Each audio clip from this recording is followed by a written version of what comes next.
जय श्री राम, जय माँ भारती। मैं लीलेंद्र झा, मेरे सहयोगी श्री गिरीश जी भोसले। आप देख रहे हैं केसरी न्यूज़ मीडिया। केसरी न्यूज़ मीडिया में आपका स्वागत है। प्रधानमंत्री मोदी जी की अगुवाई वाली केंद्र सरकार ने मराठी भाषा को अभिजात दर्जा देने की घोषणा की। महाराष्ट्र के हर जिला, तहसील, ग्राम स्तर पर उत्सव मनाया जा रहा है। ऐसा ही एक उत्सव वर्ली विधानसभा में आयोजित किया गया। इस उत्सव की जानकारी हमारे रिपोर्टर गिरीश जी भोसले हमें दे रहे हैं। नमस्कार, मी विजय बांदिवडेकर, वर्ली विधानसभा, भारतीय जनता पार्टी सरचिटणीस। आजचा दिवस खूप आनंदाचा आहे। गेल्या कित्येक वर्षापासून ज्या दिवसाची आपण वाट पाहत होतो, कारण मराठी भाषेला अभिजात भाषेचा दर्जा मिळावा यासाठी सातत्याने पाठपुरावा करून गेल्या कित्येक वर्षाची जी मागणी होती ती काल नवरात्रीच्या पहिल्या दिवशी एक आनंदाची बातमी समस्त महाराष्ट्रवासियांना, समस्त मराठीवासियांना काल मिळाली। मराठी भाषेला अभिजात भाषेचा दर्जा देऊन ज्या नामांकनामध्ये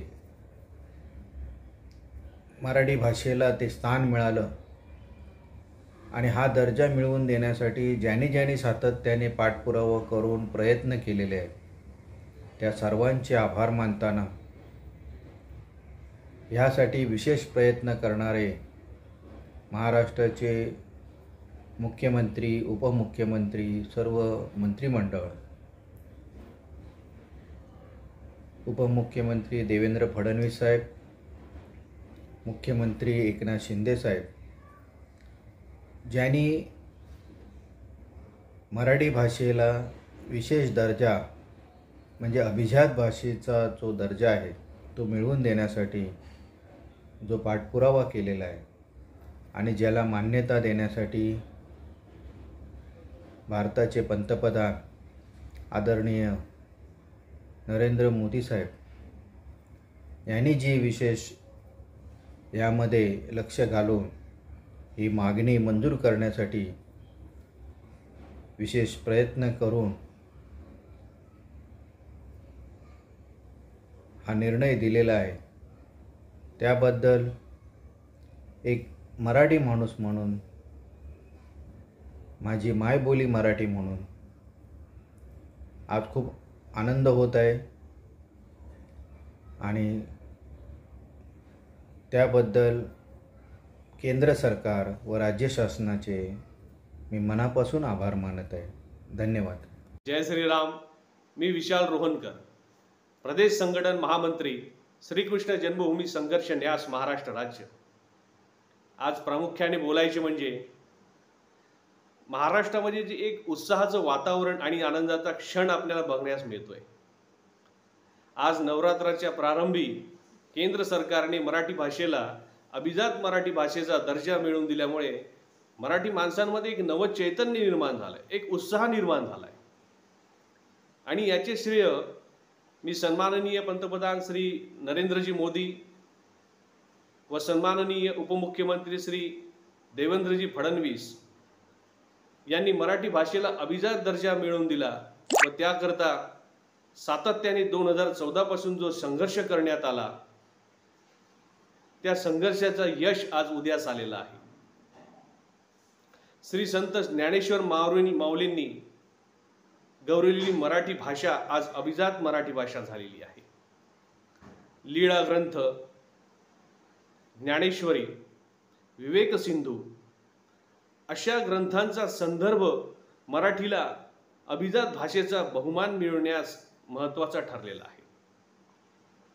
प्राचीन महारठ्ठी, मरहट्टी, महाराष्ट्रीय प्राकृत, अपभ्रंश मराठी आणि आत्ताची मराठी असा मराठी भाषेचा प्रवास आहे आणि या प्रवासाला पूर्णत्वास नेऊन अभिजात भाषेचा दर्जा मिळवून दिल्याबद्दल मी श्रीकृष्ण जन्मभूमी संघर्ष न्यास महाराष्ट्र राज्याच्या वतीने पुनश्च सन्माननीय श्री पंतप्रधान नरेंद्रजी मोदी व सन्माननीय उपमुख्यमंत्री श्री देवेंद्रजी फडणवीस यांचे भरभरून आभार मानतो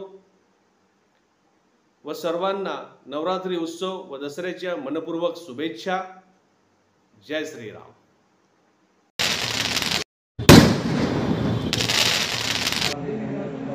मराठी भाषेला अभिजात दर्जा मिळाला याचा सगळ्यात जास्त आनंद एक मराठी माध्यमाच्या शाळेतनं शिकलेली मुलगी म्हणून तर आहेच, परंतु त्याहीपेक्षा मला जास्त आनंद झाला आहे तो भारतीय जनता पार्टीची कार्यकर्ती असल्यामुळे. हा आनंद यासाठी झाला आहे की 2004 पासून जेव्हा इतर भाषांना अभिजात दर्जा मिळण्याची सुरुवात झाली त्यावेळेला दुर्दैवानं काँग्रेसचं सरकार होतं आणि मराठी भाषेचा इतका ऐतिहासिक वारसा, सांस्कृतिक वारसा असणारी ही मराठी भाषा असतानाही तिचा विचार केला गेला नाही. या देशामध्ये आदरणीय पंतप्रधान नरेंद्र मोदीजी यांनी धुरा हातात घेतल्यानंतर आणि 2014 साली ज्यावेळेला महाराष्ट्रामध्ये देवेंद्रजी मुख्यमंत्री झाले त्याच्यानंतर त्यांनी कुठेही त्रुटी राहणार नाही असा प्रस्ताव केंद्राकडे पाठवला आणि तेव्हापासून त्यांनी याचा पाठपुरावा करण्याची सुरुवात केली आणि त्याचं फलश्रुती आज आपण पाहतोय की या मराठी भाषेला अभिजात दर्जा मिळालेला आहे. पहिलं तर मी आपल्या देशाचे पंतप्रधान नरेंद्र मोदीजी व आपल्या महाराष्ट्राचे गृहमंत्री देवेंद्रजी यांचे आभार मानतो.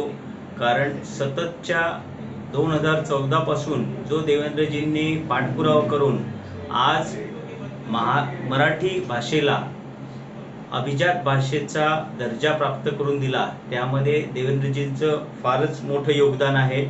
त्याचप्रमाणे गेले अनेक वर्ष ही मागणी होत होती. त्यावेळेस काँग्रेसचं सरकार असताना देखील म्हणजे राज्यात आणि केंद्रात ह्या दोन्ही ठिकाणी काँग्रेसचं सरकार असताना ही मागणी होत असताना हे काही केलं गेलं नाही. कारण काँग्रेसला कधी मराठी भाषेबद्दल प्रेम नव्हतं आणि आजही नाही आहे.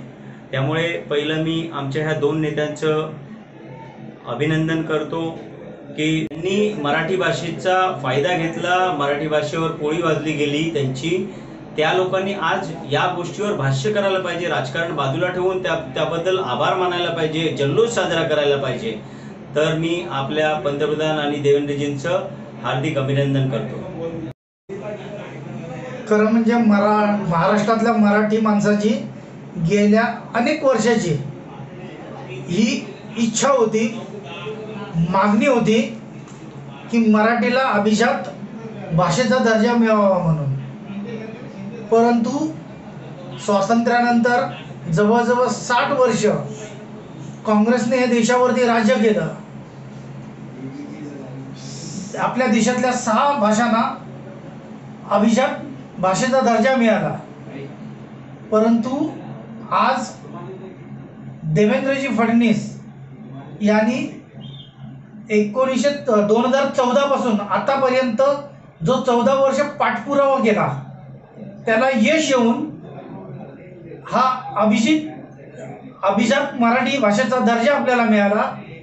त्याबद्दल मीच नाही तर माझ्यासारखे असंख्य